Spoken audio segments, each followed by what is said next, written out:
The Bitcoin Group, the American original. For over the last 10 seconds, the sharpest Satoshis, the best Bitcoins, the hardest cryptocurrency talk. We'd like to welcome our panelists, Jimmy Song, Bitcoin developer. Hey everyone, good to be here. Tone Vase from Liberty Life Trail. Hey guys, coming to you from sunny Arizona. Shout out Ernie of Freedom's Phoenix for putting me up. Jeffrey Jones from the Bitcoin News Show. Hey guys, thanks so much for joining us on this lovely Friday afternoon. And I'm Thomas Hunt from the World Crypto Network, reminding you to give this episode a like and a share. Moving on to issue 1. Bitcoin 6,000.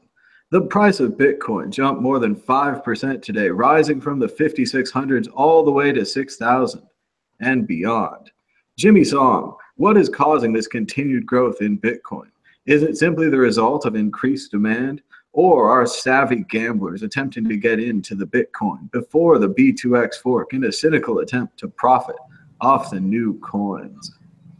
Well, I mean, I'd say it's a lot of demand, obviously. There's a lot of people that are coming into the crypto space, and they've been waiting for dips for months or something like that. And then when the dip hits, they're like, oh, I'm scared. I don't want to buy anymore. And then it goes up again. And, they've gone through that sort of mental cycle of having watched it grow, and then the pain of it, or waiting for the dip and then it dipping and then them not buying and then it going up again. They've experienced that pain often enough where they're just sort of getting sick of it, and they're just saying, all right, you know what, I'm just going to buy. I think that's what's happening at this point, because people have been coming into this space for the last 6 months, like millions of people, and they all want to buy. They want to be in this thing. And that's a large part of this learning experience in Bitcoin, is that if you wait too long, you're just not going to get any. So you might as well get some now. The other factor is that I think there's some coins moving from altcoins back to Bitcoin. I'd hate to say it, but I think part of the reason is that they see Bitcoin Gold is coming, and they want their free Bitcoin Gold coins. Same with 2x. Part of that is a little bit cynical. They want their free coins and then they'll leave or something like that. But it's also sort of this expected anti-fragility that they think Bitcoin will build up as a result of these hard forks. And I think that's right. I think Bitcoin will get stronger as a result of these hard forks. I think people will learn, Bitcoin will become a better store of value, and therefore it's going to keep going up. Tone Vase. All right. Well, I agree with a couple of things that Jimmy said. I wouldn't say millions of people rushing in. Let's hold our horses there for a second. I don't think it's that many people running in to buy Bitcoin. I certainly agree. In Korea alone, I bet you there's at least a few million. In Korea alone. Yeah, how many of them got scammed into Bcash is the question, right? They still buy Bitcoin. Right, which is probably why that disaster is still anywhere above $5. But so I definitely agree on the altcoins. I really think that a lot of the value right now is, the big flippening is now happening from altcoins back into Bitcoin. Ethereum is hitting major lows, and some of the other ones as well. I mean, these altcoins have to get more and more creative in order to entice people to get onto them. And as we have covered here for weeks on end, the new creativity is, well, let's push them into Bitcoin before getting the altcoin, which is what all the Bitcoin forks are. Now, I personally don't think Bitcoin Gold is that serious driving people into Bitcoin, but the 2x fork, maybe, perhaps. More recently, I just got into a couple of discussions, and this might be a question for you, Jimmy, before I forget, because while it's still fresh in my head, in people's preparation for the 2 upcoming hard forks, is there a need to have your Bitcoin in a SegWit address? I mean, you can have it in any address, I think. All of these forks will support SegWit. So, you can have it in a SegWit address. You could have it in a normal address. It doesn't matter. It'll just sort of multiply either way. SegWit 2x definitely has SegWit. Bitcoin Gold looks like it will also have SegWit, so no worries there. Okay, good. So what I think this is where BGold people messed up a little bit, and if only they would have, consulted with someone like me, I would have told them what they should have done was they should have pushed back their,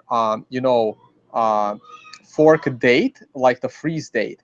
They should have pushed that back into early November. And then what they should have said was, we're going to count it as of, let's say, November 1st, but you won't be able to split it until after the 2x hard fork block, because this way you're giving people more of a reason to take their private keys to other clients. You're kind of syncing it. That would have been the smart thing to do, because a lot of people are going to, move their Bitcoin after the 2x hard fork in order to put those private keys on a new client. I'm assuming there's replay protection coming because they're not that dumb. But now you can just take that private key and you can instantly put it onto 2 different clients and just get 2 coins.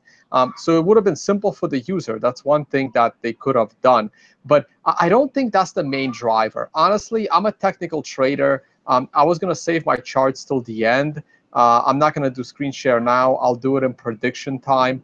But look, I've been saying bullish for how many months now? I've just been bullish. I'm a technical trader. I'm going to trust my charts. I'm going to trust my technicals. And my technicals have always said new highs coming in November.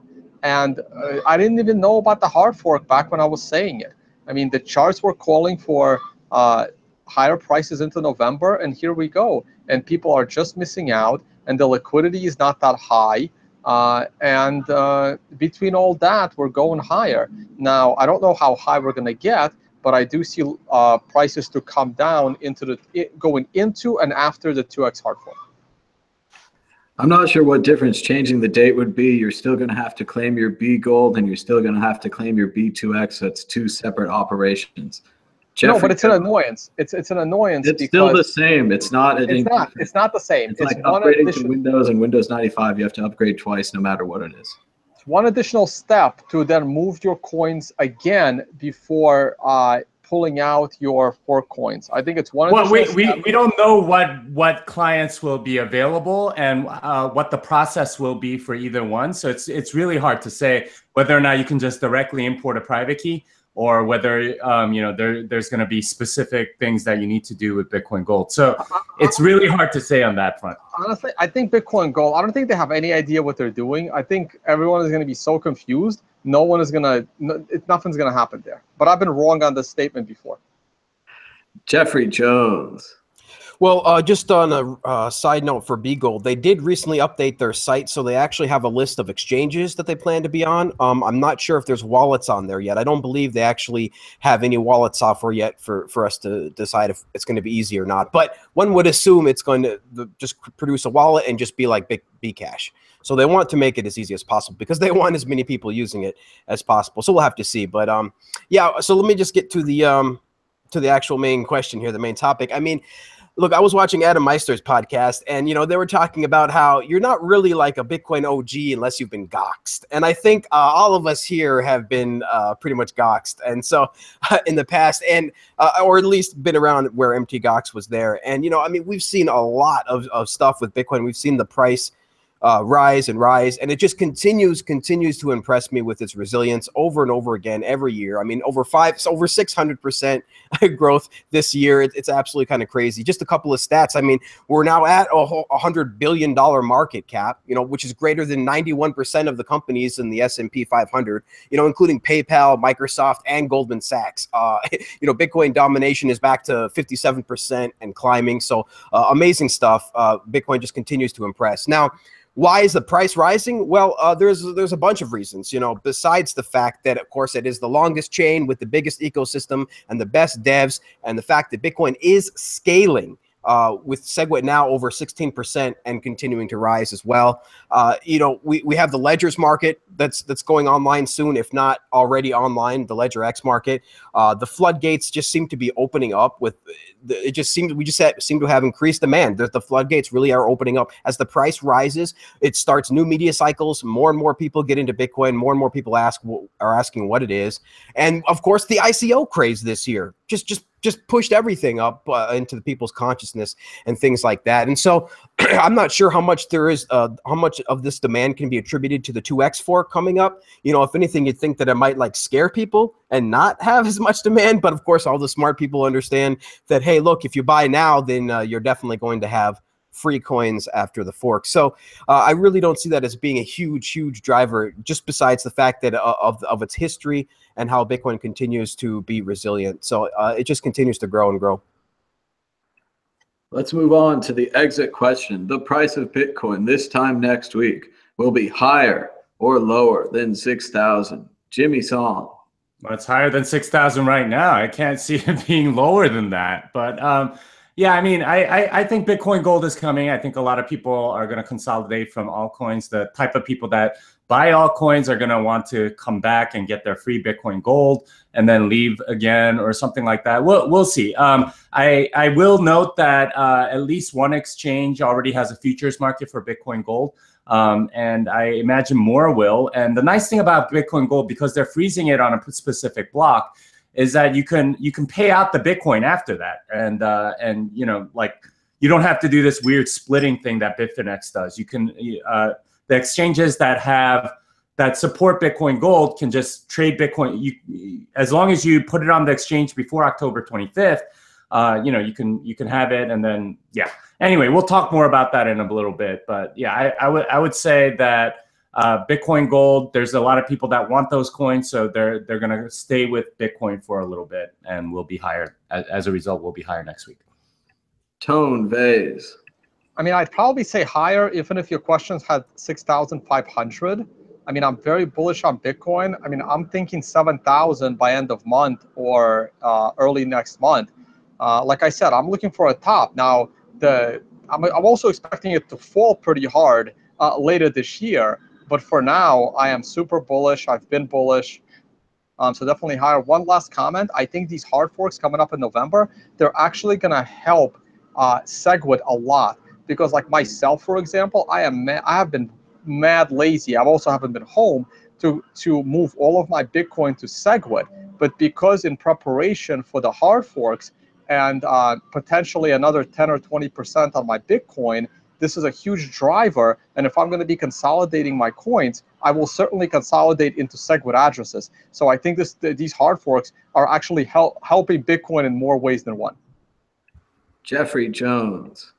Yeah, good point, Tone. Definitely. I think we're definitely going to go higher. I'm just as bullish as Tone, not just on the technicals, but on the fundamentals as well. The answer is higher. Moving on to issue 2. Country coins. Russia and China continue their schizophrenic competition this week as each country continues to walk the line between accepting and rejecting the truth of Bitcoin into their hearts. This week's announcement is a little more on the rejecting side, with both countries saying that they will issue their own state-controlled cryptocurrencies. Russia went a little bit further, announcing the CryptoRuble, mineable only by the state, with a 13% tax given to whenever the owner cannot explain where the crypto rubles came from, and the same 13% tax on any profits when cashing out. The Russians and Chinese joined Dubai, who announced their own Emirates coin just last week. Tone Vase, will these country coins be successful in stopping Bitcoin, or will they only help to spread the word? No, absolutely not. They will do nothing to stop Bitcoin. Now, I mean, I'm sure you got this from an article, but like, I'm not sure where it says that they're going to be mineable. Like, how in the world are they going to be mineable? These are not. The Russian coin will only be mineable by the Russian state, presumably the same for the Dubai coin and the Chinese coin. Only by the state. Honestly, I think that is either like an author of an article that has no clue what he's doing, or someone told the author that has no clue what he's doing. Like, why in the world would a country waste electricity to mine their own coin? I mean, they're not that dumb. They're just, I mean, that makes that's not how it's going to work. So I'll talk about it a little more. But proof of work makes no sense when it's a centralized coin. Correct, right? So these are not going to be proof of work coins. They are not going to be decentralized coins. This is a story we cover every single month on this show from another country. Every country wants to eliminate cash. Every country wants a digital currency. Whether it has encryption or it doesn't have encryption, it has nothing to do with Bitcoin. These are not decentralized. These are not proof of work coins.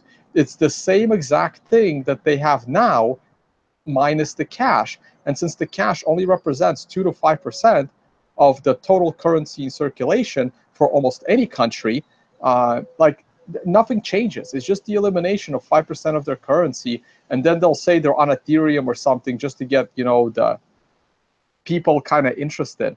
I don't think there is a crypto story here. I don't think this has anything to do with decentralization, and people will realize that the best answer they have for these cryptocurrencies from the government is Bitcoin. Like, I can't wait for this. I'm so happy for this. I want them to eliminate cash as soon as possible, and then Bitcoin will go to $100,000 a coin. I just hope we have Lightning before this happens. Jeffrey Jones. Yeah, I hope we have Lightning 2 down before the entire governments of the world decide to ban cash completely. They definitely are on their way. I mean, there's many stats out there. Over 90% of the world's money is already digital. We know what the banks want. The centralized banks and the governments want, like Tone said, 100% control, privatized money, as much control as possible. So this is absolutely no different than fiat. This is a country attempting to, you know, stay hip and look like they're doing something new, to spend their taxpayers' money to actually look like they're doing something worthwhile. This is of course worthless, a nothing burger. Nobody's going to buy this, and Bitcoin will continue its reign as a true decentralized currency platform. This is these centralized coins and these centralized attempts from these banks and these governments are definitely going to fall very, very short of the power that Bitcoin will bring back to the people. Jimmy Song. So I've been saying this for a while. Like a lot of the technology that Bitcoin has, sort of like the immutability and sort of trackability and things of that nature, if you apply it the wrong way, Bitcoin uses it as a force of good, right? To make sound money available to everybody. When it goes to a state, and if they utilize it the way they want to utilize it, they can do a lot of evil things. So they can completely centralize everything. Instead of having proof of work, what they'll have is a single, private key that they control and that they sign with. And that's how they will sort of validate blocks or will determine which blocks go, which transactions go is they'll just sign the whole thing and then it'll go through. But what that does is it gives the government ultimate censorship over any transaction at any time, which is kind of a scary thing, but that's what they want to do. And this is sort of the level of control that these states kind of want. And it's not a surprise to me that Russia and China are 2 of the countries that are doing this because they do have sort of authoritarian tendencies. If they want to stop a transaction from happening, all they have to do is just leave it out of the block. It's very easy, right? Like, and it's kind of, it's the ideal for an authoritarian state because, they have ultimate control over every single transaction.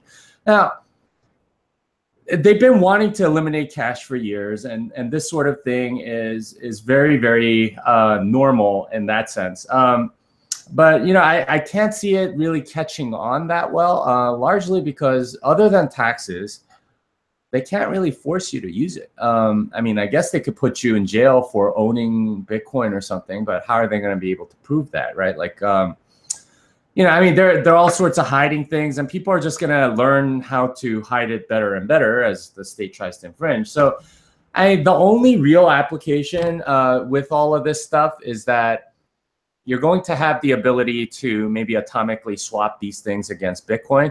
So right now with most exchanges, the part that's slow, the part that's rife with fraud and all this other stuff is actually the fiat part. It takes like 6 days to, get money into an exchange, largely because the system of fiat transferring is really, really slow. So if you did have something like the CryptoRuble, it would be pretty much instant. So that would be really, really nice if you can just sort of exchange between the two. But these governments will quickly realize, oh, wait, if I have a crypto ruble and I make it really convenient for people to convert that to Bitcoin, well, what do you think is going to happen, right? Like, people are going to buy Bitcoin. I think $100,000 Bitcoin, like Tone was saying, is entirely possible, not just because of the cash part, but because you have this ability to exchange it really, really quickly. And that's something that I think everyone's going to look forward to if it does happen. But that said, I mean, it's a lot of technology and infrastructure that you need to build to make these coins viable. So I can't see it like, see it as something that's really utilized for another 10 years at least. I mean, states move really, really slow. And even if the crypto ruble were to happen tomorrow with somebody that's as authoritarian as Vladimir Putin is, it's still going to take a long time because, it's going to be a long time before everyone has like a digital device and, the right software that's not hackable and all the merchants are there and all this other stuff. It's going to take a while. Exit question. Given the choice, which would you buy?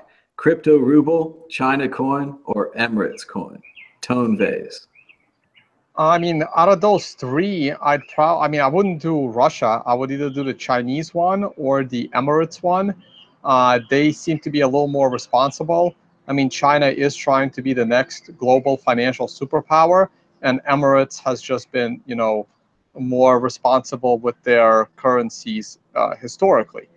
But yeah, so just one quick note on all of it while you guys were talking is that Bitcoin, and this was the speculation that some people had a criticism on Bitcoin saying, hey, Bitcoin is going to get the governments to eliminate cash, and then boom, they control the Bitcoin. Now, they get the control the Bitcoin part wrong, in my opinion, but governments are, like, if they can't beat Bitcoin, they can at least, utilize Bitcoin in order to eliminate cash. So they're like just using the same buzzwords, right? So Bitcoin is helping governments prepare people for the elimination of cash. So governments are happy about this, right? I mean, they get to eliminate cash and they get to have only their cryptocurrencies. And then the way they look at it is like, you know what? Let's use Bitcoin. Let's eliminate cash. And then we will try to squash Bitcoin. Now, I believe we will defeat them, but it's going to be a battle. Let's be ready. Jeffrey Jones. Oh, Lord. I guess out of all those three, I'd buy Ethereum. No. That tells you how low I think of those three currencies. No, it's gonna be crazy. They're gonna try to sell them to their citizens, and Bitcoin is they're gonna compare it against Bitcoin, and they're gonna choose Bitcoin every time. Jimmy Song. I'm going to go with Emirates coin. They're the only one with English common law as the basis of their sort of economy and things like that. So I'm going to go with that. I want the common rights of an Englishman. It's a trick question. I wouldn't buy any of these three coins unless I lived in the area and could pay taxes in the coin. Even then, I would only buy the amount to pay the tax. Just like to remind everyone to give us a thumbs up and a share. We have about 840 live viewers, and I know if you guys gave us a thumbs up and a share, we could get to 1,000. I'll keep you updated if we can make it. Moving on to issue 3. 50 Bitcoins paid in fees. Bitcoin's usability problems continue to be a real nightmare, as a user paid 50 Bitcoins, more than $250,000 in fees, accidentally in January of this year. The user who sent the coins from his blockchain.info wallet attempted to send a 50 kroner fee, but instead sent 50 Bitcoins. At first, his cries to Reddit and elsewhere went unheard, but now he has reached out to the World Crypto Network. And thanks to the help of Jimmy Song, he has cryptographically proven that it was indeed his wallet that sent the massive fee, a fee that was given to the mining pool, onehash.com. Jeffrey Jones, I ask you, will OneHash do the right thing and return the massive fee to the user? Additionally, what can be done about these massive fees in the future? Is it the responsibility of the wallet programmers, the Bitcoin network, or neither, to protect its users from such an egregious mistake?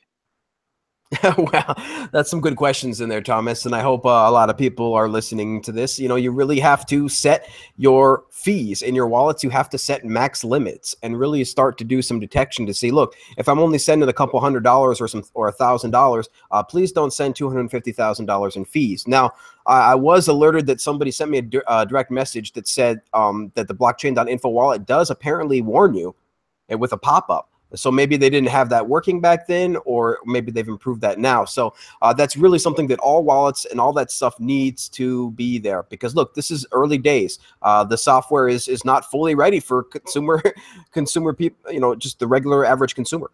So we have to be due diligent. We have to be on top of these wallets and on top of this user interfaces, and make sure that these experiences are as easy to use as possible. And so I really hope that OneHash does do the right thing. We have had incidents of this before, of people sending too high of a fee, and we have had pools return the Bitcoin. So we actually have had this happen before, and we hope that OneHash will add to this legacy of helping the average person out of the pool or the exchange, you know, helping somebody out with this fee. And with thanks you so much to Jimmy for you know, working on this and cryptographically verifying that this is the guy, because of course we're ripe with scams in this space right now. But I just really hope that OneHash does the right thing, and I hope all you guys out there, this is just can be a lesson to you guys that, you know, his almost, I guess you could say, error/sacrifice, right, doesn't go in vain. We really need people to pay attention to this kind of stuff and really get it out there. And I really hope that everything works out for him. Jimmy Song.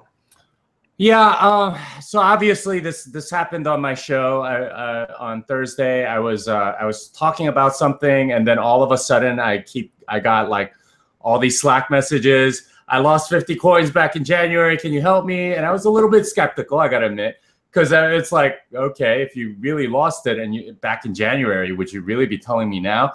But you know, I was like, I took him at his word. I went on a Skype call with him, and he showed me the wallet. So I was like, okay, do this, this, this, and this, and sign this message and email it to me. He emailed it to me. I verified it using Armory. There are other tools that you can do. I think the Bitcoin Core wallet has one. Most wallets have some sort of signing verification. This is one of the advantages of using public key cryptography, is that you can sign not just Bitcoin transactions, but also messages. And that's what he did. He signed it, sent it over. I looked at it. I verified it, and I was like, oh my goodness, wow, what a story. I posted it on Reddit, and of course they took it down, or he posted it on Reddit. They took it down because he was like a Redditor for like 2 minutes when he posted it, and they thought it was a scam, even though there was cryptographic proof. I'm kind of annoyed by Reddit right now. But anyway, so I wrote up that story, and you know, it's sort of gotten a lot of play. I also contacted some people I knew, and they were very helpful. Specifically, I want to give a shout out to Charlie Shrem, who put me in contact with somebody at OneHash. I did email them, and I sent both proofs, the one that I published on the blog, and another one that was more personal, that has the person's name and email and what happened and everything. Sent that as well. They haven't gotten back to me though. And you know, who knows if they will. It's not exactly the sort of thing that you know, they're maybe eager to look at. But this story to me is like a fascinating experiment into the social anti-fragility of Bitcoin. And this is something that not a lot of people talk about, but there is a community around Bitcoin, and you need to be seen as trustworthy to do a lot of business. And it's odd to say that, because it's supposed to be this trustless protocol, and it is. But in order to do business with people, they want to know that you'll be fair beyond just sort of like the rules of the protocol itself. And this is why, for example, back when you know, like there was another person that you know, utilized the BitGo software, and there was like a flaw in it, and they ended up sending like 75 Bitcoins to a mining pool as the fee. You know, Ben Davenport came on and straight up said, okay, we're going to cover this for you because it's our fault. And then the mining pool said, well, you know, we don't, you know, this isn't ours. And they gave it back. And that's part of what I would call the social community of Bitcoin, and like sort of having a good reputation actually still matters, because that's part of being able to do business with people. A lot of these companies, will hold a private key for you. So it's important that they establish trust. So, hopefully he gets at least some of the money back. We don't know exactly how much. There's been some debate, at least on Twitter, about, how much should he get back? Because 50 Bitcoins when he sent it as a fee was more like $50,000. 50 Bitcoins now is like, $300,000. So, those are two very, very different numbers. And depending on the mining pool and what they did with it, if they converted to cash right away and sort of kept it in a bank account, I wouldn't blame them at all if they just gave them the $50,000 instead of, $300,000 because they didn't keep it in Bitcoin. But, there's sort of really interesting questions along with this that I'm really curious about and see how they will handle. But that said, you got to be really careful. I do put some of this on the blockchain.info devs because, they do make it convenient for you to see, what your local currency is. If you click on like the BTC amount, it'll automatically switch and show you. But at the same time, you make egregious mistakes like this. I mean, he meant to send 10 Bitcoins to his friend and you wanted to put in 50 kroner as the thing, but you can't do both, right? Like it has to always be in Bitcoin or always be in kroner or something like that. And that's part of the blockchain.info wallet interface. And that was the problem, that he meant to send 10 Bitcoin, but and 50 kroner in fees, but instead it interpreted both as Bitcoins, and then off it went. So wallet devs have to be a lot more smart about protecting their users. Of course, I think you should have a wallet that's like full node and stuff like that, and not sort of centralized. Well, I mean, at least with the blockchain.info wallet, the private key sort of is on your side. But I mean, like that's not a wallet that you should use with that kind of money. It's it's fine for like however much you have in your pocket wallet right now, but it's not fine when it's like $50,000. So yeah, that's my thought on it. Jimmy, did one hash have to wait? Could they have sent his money immediately? Well, they didn't know what was going on, and like there was no. But it is like an extreme overpayment of a fee. Maybe if they doubled the fee, but this is like a 400, 500. I don't know, massive increase, right? I don't know what efforts they made to find the owner, but this is one of the things about Bitcoin. It's pseudonymous, so unless unless they knew something about the owner, there's really nothing they can do. Could they have sent it back to the original address? I'm just saying. I mean, you're not really supposed to do that. You're supposed to use new addresses every single time.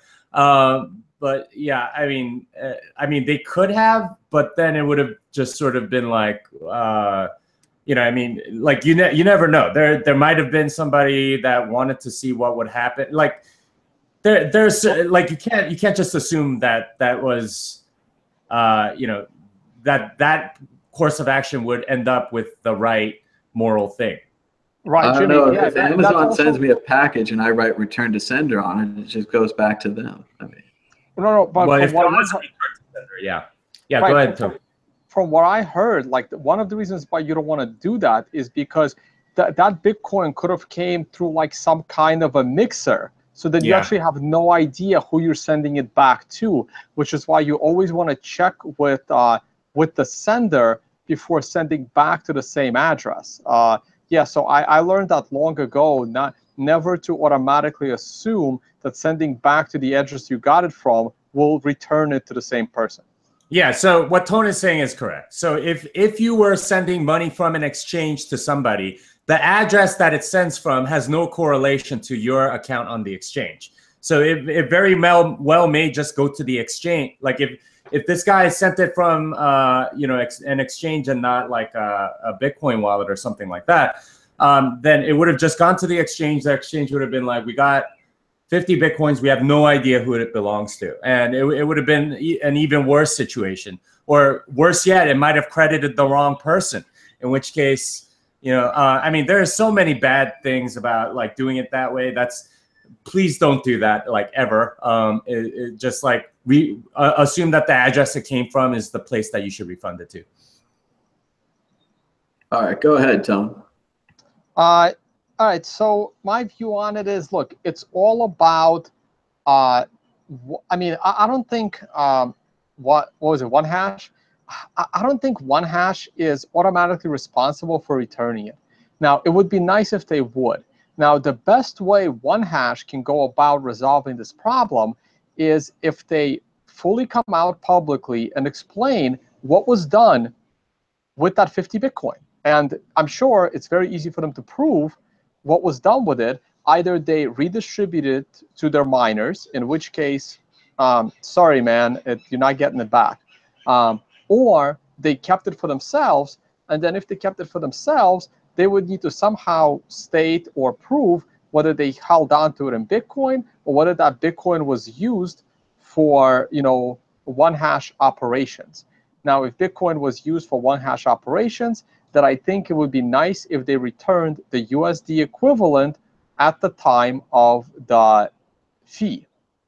If they held on to it in Bitcoin, it would be nice if they returned it. But like, this should have been done back in January. Like, I'm sorry. Like, there has to be some kind of a statute of limitations. Like, even if it was like a month later, I would have a lot more sympathy. But trying to be completely neutral here, like, it's great if any of that amount of money are returned, but consider yourself lucky if any amount of money is actually returned. Not so sure about the statute of limitations argument, but let's move on to the exit question.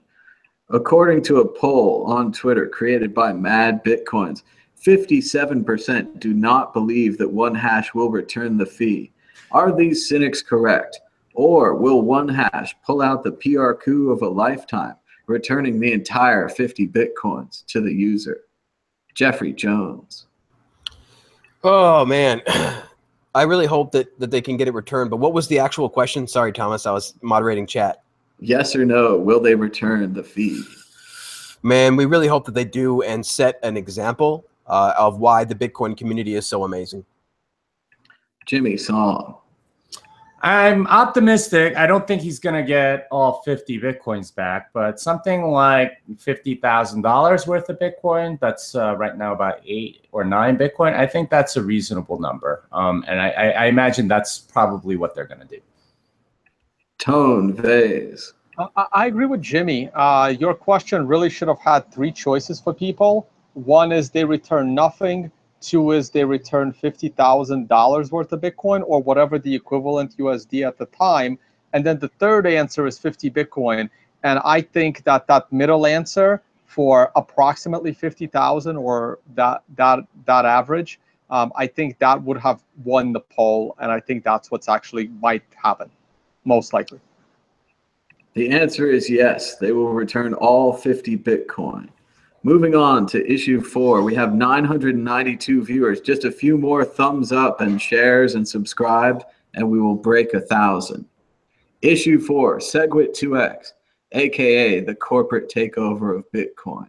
It is becoming increasingly clear that what will be happening in November will be nothing less than a large-scale corporate takeover of Bitcoin. In a message to the SegWit2x mailing list, BitGo CEO Mike Belshi urges his fellow conspirators to enter the quiet period, claiming to have 90% miner support and under the cloak of increasing Bitcoin's transaction capability by endlessly doubling the block size. The Bitcoin 2Xers are attacking Bitcoin on all fronts, refusing to provide replay protection, planning economic attacks such as mass buying and selling, as well as spreading confusion amongst the Bitcoin user base by labeling Bitcoin 2X as Bitcoin BTC, the one true Bitcoin. Jimmy Song, will the corporations be successful in taking control of the Bitcoin protocol away from the Bitcoin core development team, centralizing Bitcoin companies, Bitcoin miners, and Bitcoin code, all under a single roof? Well, I don't think there's a corporate takeover. It's just sort of some people that decided to go their own way, and that's their right as as part of Bitcoin. They have every right to hard fork. Whether people follow them or not is entirely not up to them, which is an interesting thing. Futures markets seem to be pretty consistent. I think there are 3 futures markets now. I forget the other 2, but Bitfinex certainly seems to show that 2x doesn't have that much support. Yeah, I mean, that seems to be sort of the pattern that we've seen, is that, you know, if you're forced to upgrade, it's going to have a lower value, largely because the rest of the ecosystem might not upgrade with you. And despite their, you know, refusal, or I mean, they're refusing to sort of provide strong replay protection, because that'll isolate them from the rest of the ecosystem. But you know, they're sort of asking full nodes to upgrade, but not the wallets. They think that the wallets don't need to upgrade, and you know, sort of you know, follow their chain along. I don't think that's the right attitude. If you are expecting everyone to hard fork, you know, every node to hard fork or to upgrade, then you should expect all the rest of the ecosystem to upgrade with you. If you have that much clout, if you have that much influence to be able to you know, convince everybody that's running a full node to upgrade, well, then you should have utilize that same influence over the rest of the ecosystem. And I don't see them doing that, right? They're sort of 2 minds on this. On the one hand, they're saying, okay, well, everyone's going to use our stuff, but at the same time, they're saying, well, and these people don't have to upgrade. I see those as kind of inconsistent. I mean, this is a fork, and I see the ones that don't have to upgrade, the fork that's the legacy side of a hard fork, as having a massive advantage for that reason. And you know, this is sort of how it's going to go with hard forks going forward. I think 2018 is the year of the hard fork. I think there will be a lot more hard forks. I predicted this back at Breaking Bitcoin. I showed that funny image of all kinds of Bitcoins, you know, being on the coin market cap charts. I really think that's going to happen in 2018. And if the futures markets are indicators of Bitcoin Gold, for example, it's right now trading at about $150, $200, somewhere around there. That seems to indicate that, I mean, at those prices, that's going to be that'll be just a little bit below Bitcoin Cash, but it'll be, I think, in the top 10 of the cryptocurrency market cap. So you know, that's going to be the way forward. It's way easier than doing an altcoin launch, and you'll get you'll be higher on the charts than ICOs, and you don't incur the security liability, like all the legal liabilities that you risk with doing an ICO. So this is probably going to be the way to do it. And you know, like the innovation that Bitcoin Gold is putting on is their pre-mine, which I find hilarious. They're going to just sort of advanced 8,000 blocks from October 25th and just keep all the mining reward to themselves. That's going to become common too, because that's the way they're going to make money out of it. Yeah, this is the way forward. I don't agree with it, but that's what's going to happen. We've broken 1,000 users thanks to your support. 1,000 viewers. Tone Vase. I mean, yeah, I mean, if the more you look at the backdoor deals that led to this 2x garbage, the more you see how it's basically companies like Coinbase and Zappo and all the other holders of your Bitcoin that just want to compete with PayPal and not actually compete in the decentralized crypto space, right? I mean, that's not their business model. Their business model is PayPal, and they want to put PayPal out of business with a centralized coin. And they will do everything they can in order to push out Bitcoin Core developers. I mean, that's the plan. This is also why their plan would fail. So it's you can call it a corporate takeover, but in order for it, you know, but I don't like that phrasing, because a corporate takeover usually succeeds in its desired goal. This thing is not even going to come close to succeeding. So we can call it an attempt at a corporate, or like a stupid attempt at a corporate takeover. But that's as close as I'll get to that analogy. Yeah, they want to keep forking and forking and forking to only have one miner and only have like one winner between Zappo and Coinbase, right? Like they would rather compete amongst themselves for who's going to beat PayPal versus competing with actual decentralized wallets that let people hold their own Bitcoin, right? So, for example, small wallets like Airbit, like Green Address, like Samurai, like some of my favorite wallets, they're infinitely better than the garbage blockchain.info. And these wallets only have like 1 to 3 developers working on those wallets. And it's very, very difficult for them to code in these hard forks. But for a wallet like Zappo, it should be easy. And for a wallet like Coinbase, it should be easy. Yet Coinbase still hasn't gotten their shit together to code for Bcash. So this is the crazy part, right? Like Coinbase is in favor of a 2x hard fork, yet they still can't give people their Bcash. Well, like this is just like complete insanity. It's like you're building like a rocket to go to the moon, but you can't even build a rocket to go 20 feet in your driveway that's successful, right? So it's just like it's amazing. Well, like why people continue to listen to these big companies that can't get anything done, but at the same time they are putting pressure on these small wallets for who that have the technical capability to get it done, but there's only so much resources one developer can put in to some of these things. So this is just a complete failure of an attempt for a corporate takeover of Bitcoin to turn it into PayPal. Jeffrey Jones. Yeah, I agree with pretty much everything the panel has said so far. I mean, the futures markets are telling us what's going on. They were really, really accurate when it comes to Bcash, and now all the 3 futures markets we have now are telling us that 2x is only going to be worth around 0.1. I mean, it's right there in black and white for everybody to see. The market is choosing core. Now, I mean, Twitter poll after Twitter poll, I mean, I saw a Twitter post the other day of one of the main Twitter polls that was taken where they were literally scrolling for 3 minutes straight, scrolling down of all the people that replied no on would you like 2x or not, you know, just scrolling for minutes and minutes and minutes and minutes. You could, and just I of course saw myself in there as well, but I was looking to see if I could find me, but it was just endless. And the people and the market and the community has spoken. You know, people you know, fear. There's a lot of fear in the hard fork, but as we've been saying on the World Crypto Network, I think more and more, with every fork, it's going to add to its immutability, right? With every fork, it's going to immunize it and continue the anti-fragility of Bitcoin. Like Jimmy says, you know, these forks are not going to be the end of Bitcoin. They're not going to harm Bitcoin.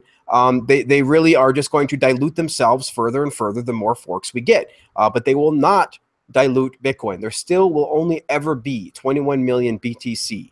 And you know, it's also interesting that we had a couple people I know that were helping us out with the World Crypto Network. A couple volunteers were looking into the GitHub terms of service, and if you look in there closely, you can see that we actually even tweeted it out that I believe that 2x SegWit 2x BTC1 the repo violates a couple of different terms of service from GitHub, and really kind of puts it almost in the malware category.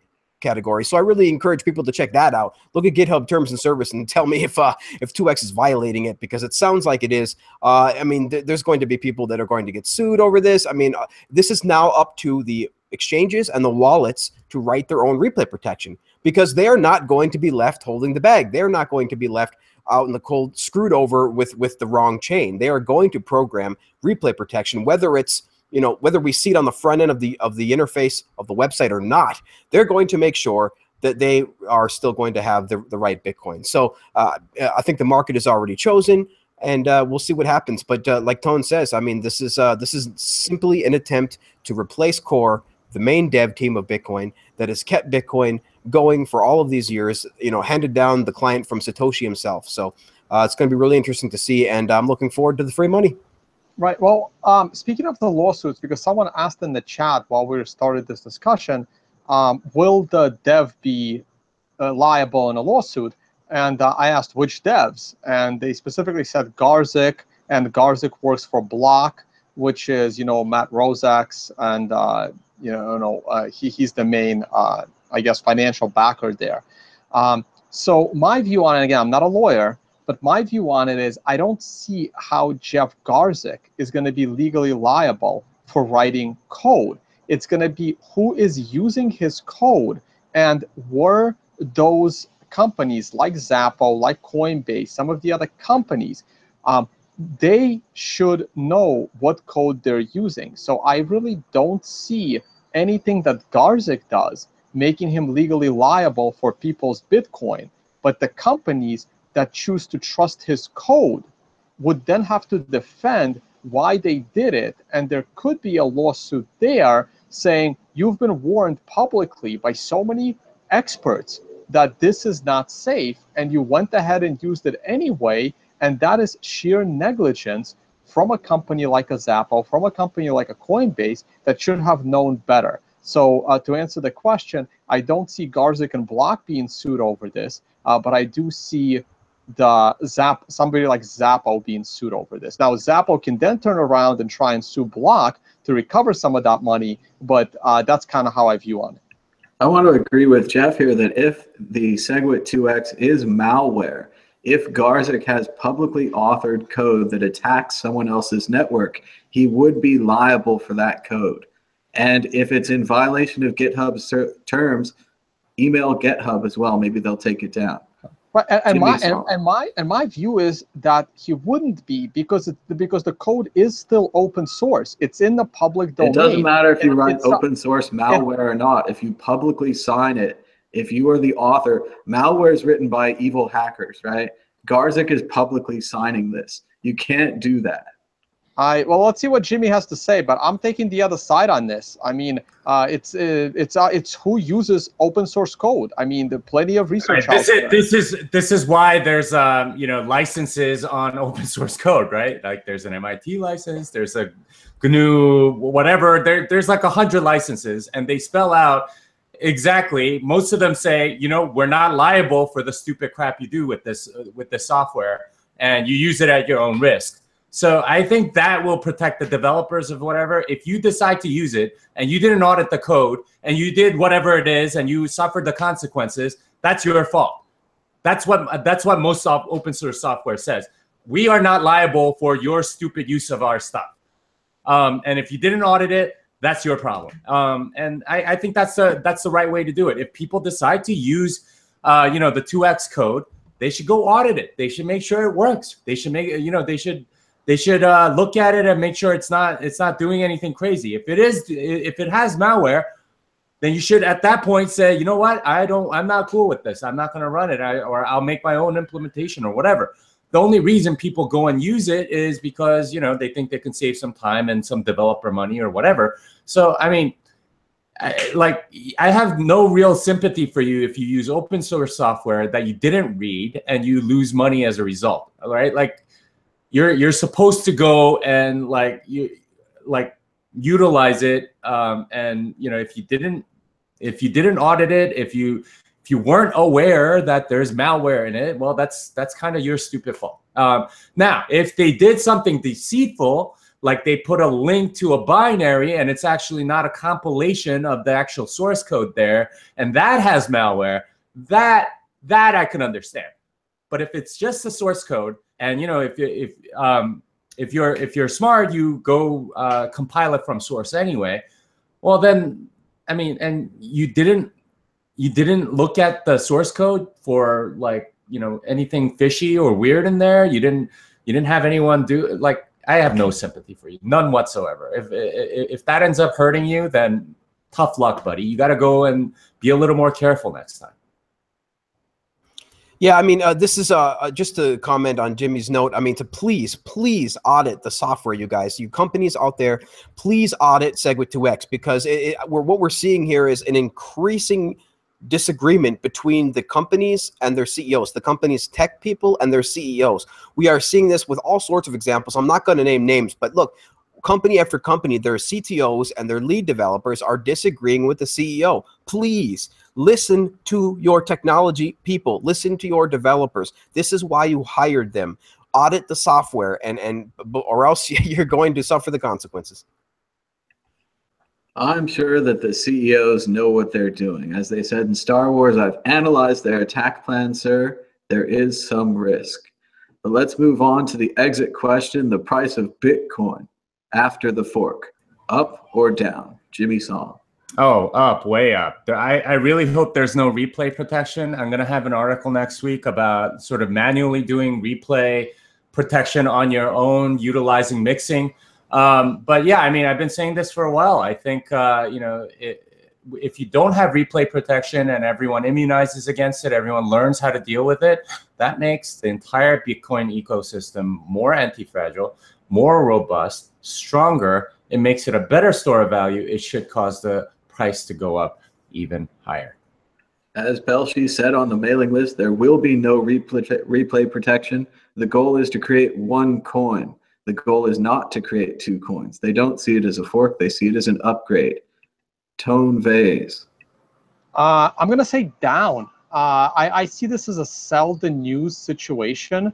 To me, this is another instance of a Bitcoin hard fork. It's another instance of the ETF where the price goes up so much into the news event that no matter what happens during the news event, there's just no more buyers left to buy.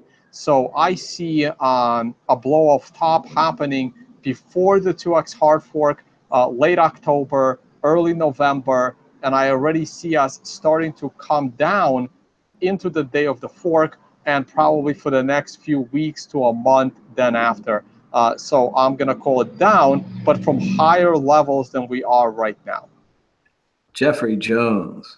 Yeah, I'm the same. I think a lot of traders are expecting a dip in November with the fork. Whether that happens, on the day of the fork, right before it, or right after, we're definitely expecting a bunch of run up until then, and then again at that point, that's a perfect point to sell and correct. So we, after we do a run up, every time we have to correct at some point, and so I mean we could be running up at least for the next month or so, and then the 2x would provide a perfect time to correct, leaving us probably between 5 and 6K by the end of the year. Bonus question.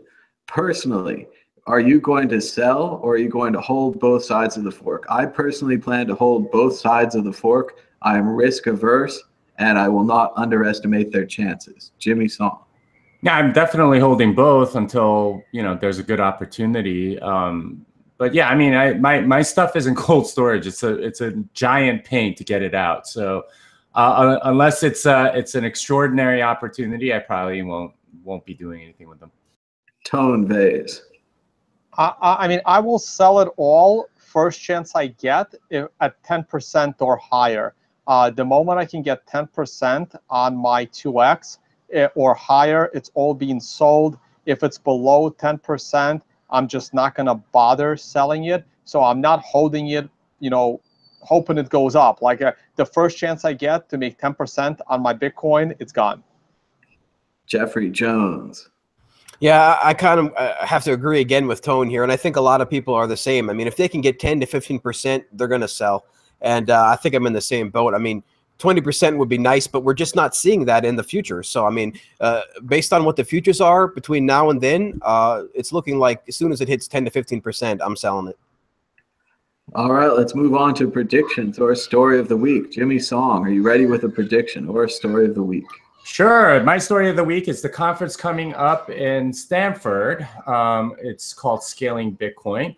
I find it interesting that there's another conference called DevCon in Cancun. And of course, that's like kind of an ICO fest. Everyone's going to go there. Well, so it sort of typifies for me sort of this divide that we have in the crypto community. You have one side that wants to party on the beach and like just raise money and thinks it's all a party.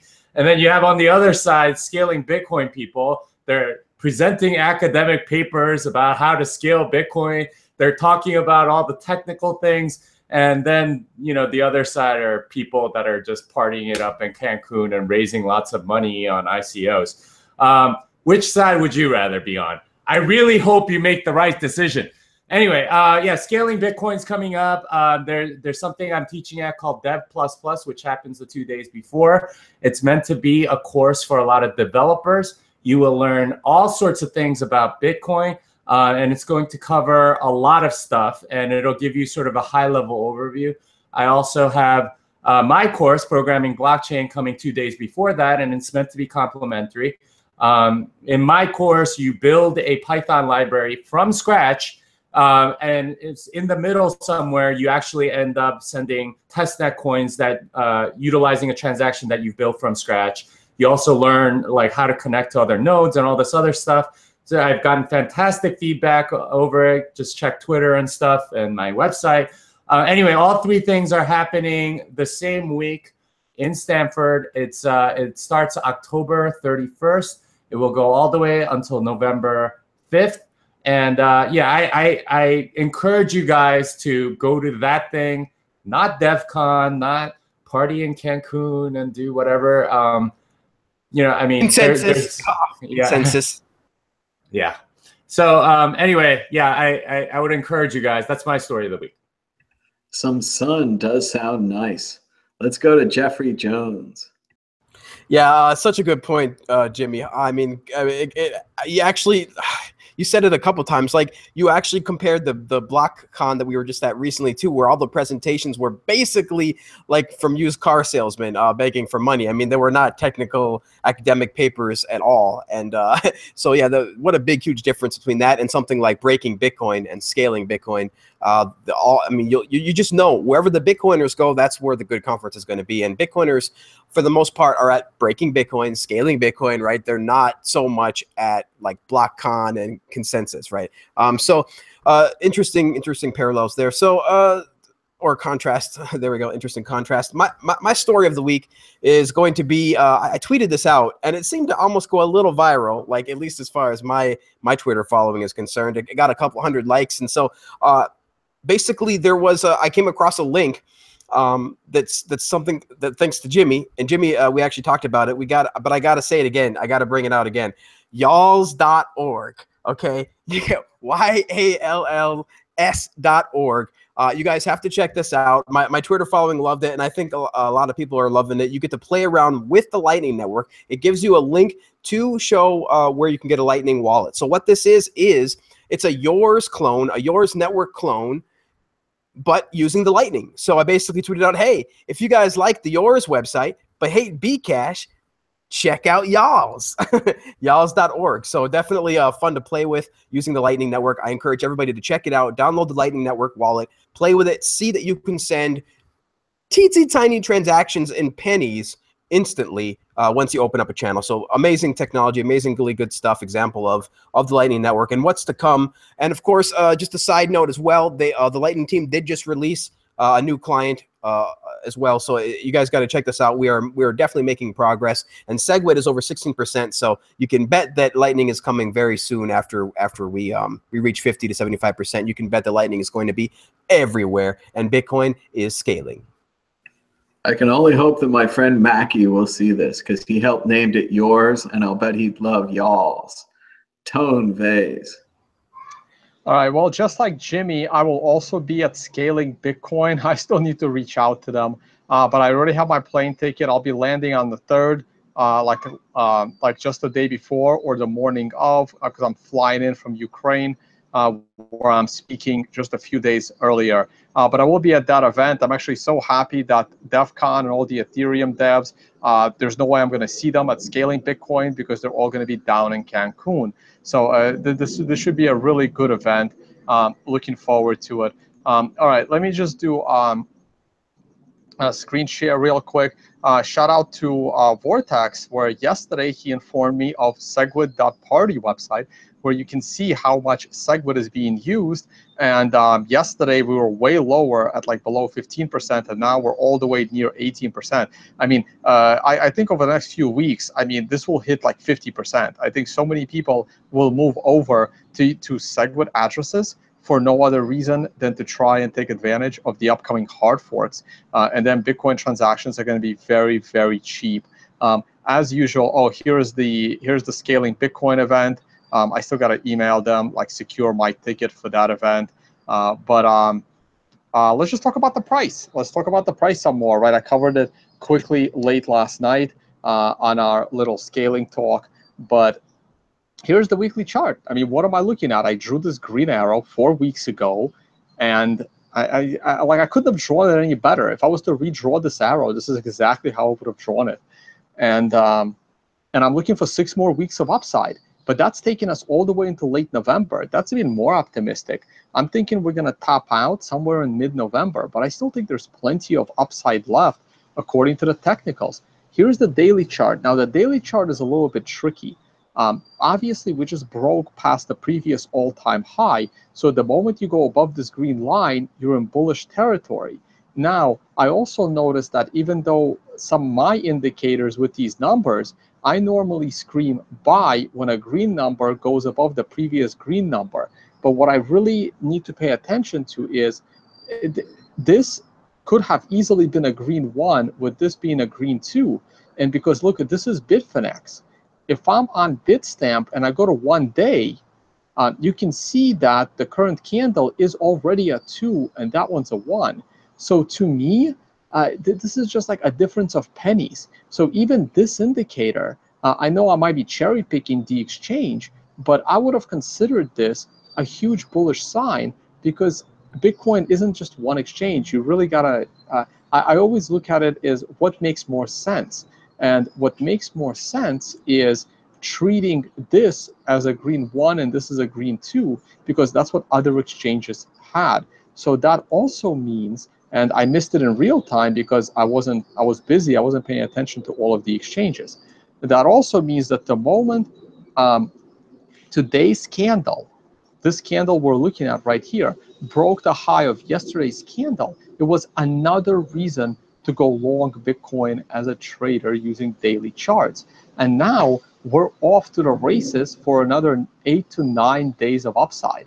I mean, this giant green arrow was grossly optimistic, and we're beating it. We're above it. Like, I couldn't be any more bullish. Here's the 4-hour chart. The 4-hour chart gave me a green arrow, and now we're on a 4, looking for 5 more candles of upside. I was looking for this little pullback. I drew this in yesterday during our live show. I came close, and then, wow, I underestimated the strength of a new all-time high again. But I couldn't be any more bullish. Here's the hourly chart. We had a little bit of a, a caution signal a few hours ago. We're kind of hanging around this area. But once we go to new all-time highs, that's just another leg up. I just remain very bullish. Now, if we look at Bcash, this is a complete disaster in the making. Can't wait till we go back below this line and down we go. And only because I have it up, I mean, Ethereum continues to make new lows, and this goes into this whole movement from altcoins pretty much back into Bitcoin. And there you go. And I think I've been out in the Arizona sun long enough. And on this note, I'll let Thomas close it out, and I'm going to hit the pool, guys. Wait. I want to see if Tone can jump in the pool or not. Let's see if Tone is going to jump in the pool. What's Tone going to do? We got to keep him on the big screen. Keep him on the big screen, Thomas. All right, there he is. Oh my gosh. He's taking off his shirt. Oh God. Oh, and it's on the camera. That shirt is on the camera. All right, and he dives in. All right. Nice. All right. All right, we'd just like to thank everybody for watching and giving us a thumbs up and a share. We hit 1,118 live viewers during the show. Bitcoin was at an all-time high of, I don't know, 60, 80, something like that during the show. If you'd like to donate some Bitcoin to us here at the World Crypto Network, go ahead and pause the video. You can send it right now to the address on your screen, like 10 or 20 bucks. That would be really cool. Or maybe 10 or 20 million. Make sure to include that Bitcoin fee. Don't send us 50 Bitcoins in the fee. We'll be back next week. We'll be back in a couple of days with the Bitcoin News Show on Sunday. And I'll be back tomorrow with Today in Bitcoin. Hopefully Tone will be around for some Bitcoin price updates this week. And check out a new episode of Jimmy Song's Off Chain right here below on the World Crypto Network. Subscribe if you haven't already. It'd be great to get some more subscribers. Thanks so much for your support. Bye-bye.